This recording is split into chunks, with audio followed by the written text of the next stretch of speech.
7वीं सदी में उत्तर भारत के प्रतापी सम्राट हर्षवर्धन की मृत्यु से लेकर 11वीं सदी तक के उत्तर भारत की राजनीति काफी अव्यवस्थित, काफी अस्त व्यस्त रही।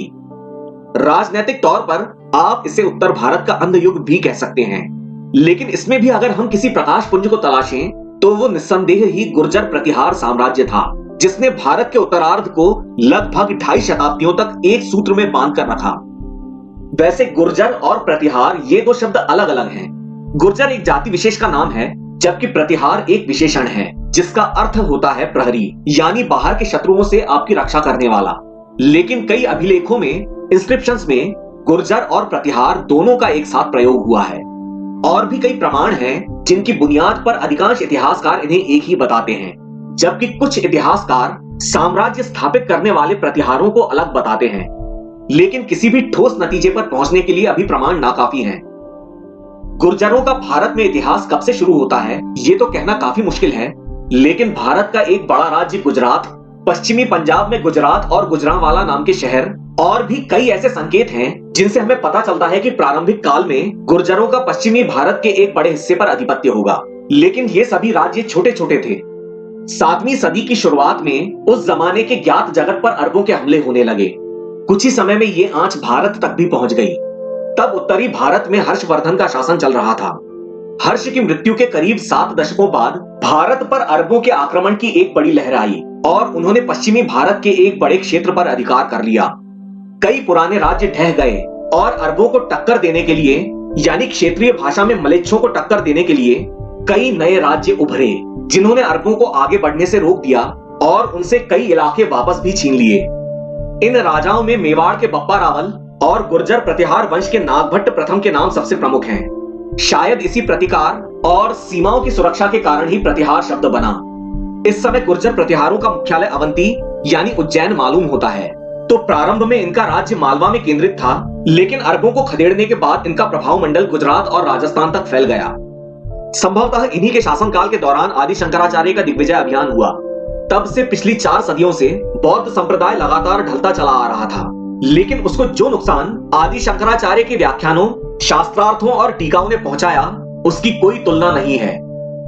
आदि शंकराचार्य ने वैष्णव, शैव और शाक्त परंपराओं को फिर से परिभाषित किया और अगर सच देखा जाए तो हिंदू पंथ में एक नई जान उन्होंने फूंक दी। उन्होंने भारत के 4 भागों में 4 पीठ स्थापित किए और संभवतः 4 धाम, सप्तपुरियों, 12 ज्योतिर्लिंगों और देवी के कई शक्तिपीठों की परिपाटी भी इन्हीं की देन है। तो हिंदू पंथ को एक प्रारूप मिल गया, हिंदू तीर्थ स्थानों को फिर से प्रतिष्ठा मिली और तीर्थ यात्राओं का एक नया दौर शुरू हुआ। शायद इसीलिए गुर्जर प्रतिहारों के काल में, गुप्त काल में शुरू हुए मंदिरों ने जिस भव्यता की ऊंचाइयों को छुआ, उसका आज तक कोई सानी नहीं है। नागभट्ट प्रथम का शासनकाल लगभग 760 तक चला और उनके बाद उनके भतीजों काकुस्थ और देवराज ने शासन किया। सम्राट मिहिर भोज की ग्वालियर प्रशस्ति से हमें इनके नाम मिलते हैं। अब तक नर्मदा के दक्षिण में राष्ट्रकूट साम्राज्य और बंगाल में पाल साम्राज्य नाम की 2 महाशक्तियों का उदय हो चुका था। गंगा के उपजाऊ मैदान अभी भी किसी पराक्रमी शासक की राह देख रहे थे। तब से करीब 1 शताब्दी पहले सम्राट हर्षवर्धन के जमाने में उत्तर भारत की राजधानी के रूप में कान्यकुब्ज ने पाटलिपुत्र की जगह ले ली थी। तो 8वीं सदी में भी कन्नौज की वही हैसियत थी जो आज की तारीख में पिछले 800 साल से दिल्ली की है। तो कन्नौज सहित गंगा के मैदानों पर अधिकार करने के लिए लगभग 200 साल तक राष्ट्रकूट, प्रतिहार और पाल साम्राज्यों के बीच लगातार टक्करें हुई, जिन्हें हम त्रिकोणीय संघर्ष या ट्रिपार्टाइट स्ट्रगल के नाम से जानते हैं। सन 780 ईस्वी के आसपास देवराज के बाद अत्यंत पराक्रमी वत्सराज का शासन शुरू हुआ। वत्सराज वो पहले प्रतिहार शासक थे जिन्होंने कन्नौज के राजा इंद्रायुध को हराकर कन्नौज पर अधिकार किया। यह घटना 790 ईस्वी के आसपास की होगी। वत्सराज ने परमेश्वर और महाराजाधिराज जैसी उपाधियां धारण की, इसीलिए हम इन्हें पहला गुर्जर प्रतिहार सम्राट कह सकते हैं। इनके मांडलिक थे सम्राट पृथ्वीराज के पूर्वज शाकंभरी के चौहान, मेवाड़ के गुहिल इत्यादि। उन्होंने कन्नौज ही नहीं बल्कि बंगाल के पाल सम्राटों को हराकर बंगाल की खाड़ी तक झंडे गाड़े, जिसके लिए इन्हें रणहस्ती भी कहा गया। लेकिन वत्सराज के ही शासनकाल में राष्ट्रकूट सम्राट ध्रुव ने उत्तर भारत पर चढ़ाई की और वत्सराज को पराजित किया। सन 800 ईस्वी के आसपास वत्सराज की मृत्यु के बाद उनके पराक्रमी पुत्र नागभट्ट ने शासन संभाला, नागभट्ट द्वितीय। इन्होंने अरबों को तो हराया ही, साथ में कन्नौज के राजा चक्रायुध को हराकर कन्नौज पर अधिकार कर लिया। पर संभवतः नागभट्ट द्वितीय के काल में ही गुर्जर प्रतिहारों की राजधानी कन्नौज हो गई और इसके आसपास के क्षेत्र को पांचाल कहा जाता था।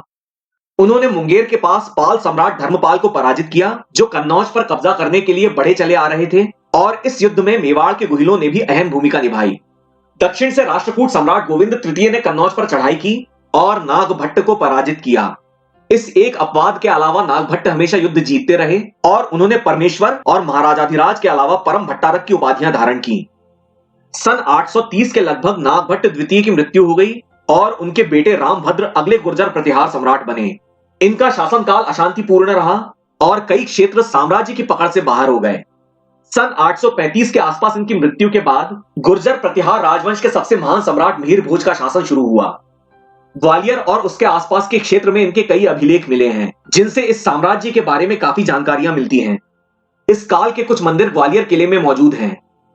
हालांकि मिहिर भोज को राष्ट्रकूटों के हाथों पराजित होना पड़ा और तकरीबन इसी समय बंगाल के पाल सम्राटों में सबसे ज्यादा पराक्रमी सम्राट देवपाल ने पंजाब तक चढ़ाई की, लेकिन मिहिर भोज ने एक सशक्त सेना बनाई। अरब इतिहासकार सुलेमान के हिसाब से मिहिर भोज के पास एक बेहतरीन घुड़सवार सेना थी।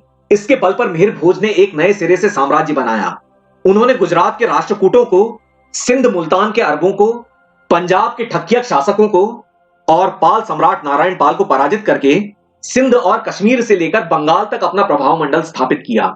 सिंध और मुल्तान के बचे खुचे अरब मिहिर भोज को कर और नजराना देते थे। इन सब बातों की पुष्टि होती है फारसी ग्रंथ हुदूद उल आलम से। अपने पूर्वजों की तरह ही मिहिर भोज ने भी कई उपाधियां धारण की, लेकिन मिहिर भोज के सिक्कों पर आदि वराह लिखा हुआ मिलता है, यानी धरती के तारणहार, जो कि भगवान विष्णु के वराह अवतार का प्रतीक है। मिहिर भोज का शासनकाल हर दृष्टि से गुर्जर प्रतिहार साम्राज्य का स्वर्ण युग कहा जा सकता है। आर्थिक समृद्धि, कला, संस्कृति, साहित्य का भरपूर विकास, भव्य मंदिरों के निर्माण वगैरह इस काल में हुए। वैष्णव संप्रदाय गुप्त काल में काफी प्रचलित हुआ और मिहिर भोज के शासनकाल तक तो यह अत्यंत लोकप्रिय हो गया। पौराणिक साहित्य में काफी प्रगति हुई, लेकिन बौद्ध संप्रदाय उत्तर और मध्य भारत से गायब हो गया और पाल सम्राटों की छत्र छाया में पूर्वी भारत तक ही सिमट कर रह गया। मिहिर भोज के शासनकाल में शौरसेनी प्राकृत साहित्य में भी काफी प्रगति हुई और राजशेखर नाम के एक महाकवि हुए। महानतम गुर्जर प्रतिहार सम्राट मिहिर भोज के ही समकालीन थे महानतम राष्ट्रकूट सम्राट अमोघ वर्ष। करीब 50 साल राज करने के बाद सन 885 के लगभग मिहिर भोज की मृत्यु हो गई और उनके पुत्र महेंद्रपाल प्रथम ने लगभग 25 साल राज किया। महेंद्रपाल ने पाल सम्राटों को हराकर बंगाल के भी कुछ हिस्से जीते। महेंद्रपाल को प्रतिहारों के राजकवि राजशेखर ने अपने नाटकों में कई विशेषणों से सम्मानित किया है। हालांकि यहां एक बात समझ लेनी चाहिए कि मिहिर भोज के समकालीन महेंद्रपाल नाम के भी एक पाल सम्राट हुए थे। सन 910 ईस्वी के आसपास महेंद्रपाल की मृत्यु के बाद उनके बेटे भोज द्वितीय का संक्षिप्त शासन आया, जिस दौरान राष्ट्रकूट सम्राट कृष्ण द्वितीय ने और इंद्र तृतीय ने एक के बाद एक कन्नौज पर चढ़ाइयां की। सन 913 के आसपास महेंद्रपाल के दूसरे बेटे और भोज द्वितीय के सौतेले भाई महिपाल प्रथम का शासन शुरू हुआ। सन 916 में महिपाल ने कन्नौज वापस ले लिया और राष्ट्रकूटों को हराकर अपने साम्राज्य को फिर से स्थापित किया।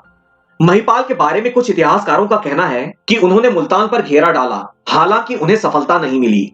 अरब इतिहासकार अल मसूदी ने महिपाल की सैन्य शक्ति का वर्णन किया है, लेकिन सन 940 के आसपास महिपाल को राष्ट्रकूट सम्राट कृष्ण तृतीय के हाथों पराजय का सामना करना पड़ा। यह राष्ट्रकूटों की उत्तर भारत पर आखिरी प्रमुख चढ़ाई थी। इस 200 साल के त्रिकोणीय संघर्ष से राष्ट्रकूट, प्रतिहार और पाल तीनों साम्राज्य थक कर चूर हो गए। महिपाल प्रथम आखिरी शक्तिशाली गुर्जर प्रतिहार सम्राट साबित हुए। उनके बाद महेंद्रपाल द्वितीय का संक्षिप्त शासन आया और फिर तो कमजोर शासकों की झड़ी सी लग गई। मांडलिक टूट टूट कर अलग होने लगे। शाकंभरी के चौहान, मेवाड़ के गुहिल, गुजरात के सोलंकी, मालवा के परमार, त्रिपुरी के कलचुरी सब स्वतंत्र हो गए। बुंदेलखंड के चंदेल केवल कहने के लिए प्रतिहारों के अधीन थे, लेकिन व्यावहारिक रूप से तो वो भी स्वतंत्र थे। गुर्जर प्रतिहारों के प्रतिद्वंदी पाल सम्राट तो पूर्वी भारत तक ही सीमित रहे। महिपाल प्रथम के ही समकालीन राष्ट्रकूट सम्राट कृष्ण तृतीय भी अपने राजवंश के आखिरी महान सम्राट साबित हुए। इनकी मृत्यु सन 966 में हो गई और सन 982 ईस्वी तक राष्ट्रकूट साम्राज्य का भी पतन हो गया।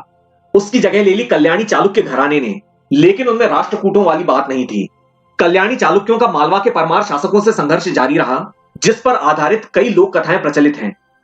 प्रतिहारों के कमजोर पड़ने का फायदा विदेशी आक्रांताओं को मिला। राजपाल और त्रिलोचन पाल के शासनकाल में अफगानिस्तान के गजनवी सुल्तान महमूद गजनवी ने उत्तर भारत पर कई हमले किए और कन्नौज और कालिंजर तक तबाही मचाई। उसने कई मंदिरों को तोड़ा और जी भर के लूटा। महमूद के हमलों से बचा खुचा प्रतिहार राज्य भी कुंभला गया और 1036 आते आते इस वैभवशाली गुर्जर प्रतिहार राजवंश का अस्त हो गया। गुर्जर प्रतिहारों के इतिहास पर अभी काफी सारी शोध बाकी है, लेकिन वो ऐसी कई सारी यादें हमें विरासत में दे गए हैं जिन्हें हम चाहकर भी भुला नहीं सकेंगे। मसलन अरबों से अधिकांश भारतवर्ष की रक्षा, राजपूतों का उदय, विक्रम संवत की उत्तर भारत में लोकप्रियता, शौरसेनी प्राकृत में अभूतपूर्व प्रगति और परिवर्तन जो आगे चलकर आज की हिंदी भाषा बनी, और सबसे बड़ी देन हिंदू पंथ और हिंदू तीर्थ स्थानों की पुनर्स्थापना, और उससे भी बढ़कर नागर शैली में उनके द्वारा बनाए गए भव्य मंदिर, जिनमें से कई तो नष्ट हो गए हैं, कईयों के भग्नावशेष बचे हैं, लेकिन कुछ एक ऐसे भी हैं जो उत्तर भारत में मंदिर शब्द को परिभाषित करते हैं, जिसका भव्यतम उदाहरण है खजुराहो। इन मंदिरों को बुंदेलखंड के चंदेलों ने बनवाया था। आज की तारीख में चाहे सोमनाथ का पुनर्निर्माण हो अथवा अयोध्या में राम मंदिर का पुनर्निर्माण, हमारी आंखें, बुद्धि और मन गुर्जर प्रतिहारों के उन भव्य मंदिरों की बनावट के आगे, उस सांचे के बाहर, उस सांचे से परे कल्पना ही नहीं कर पाते।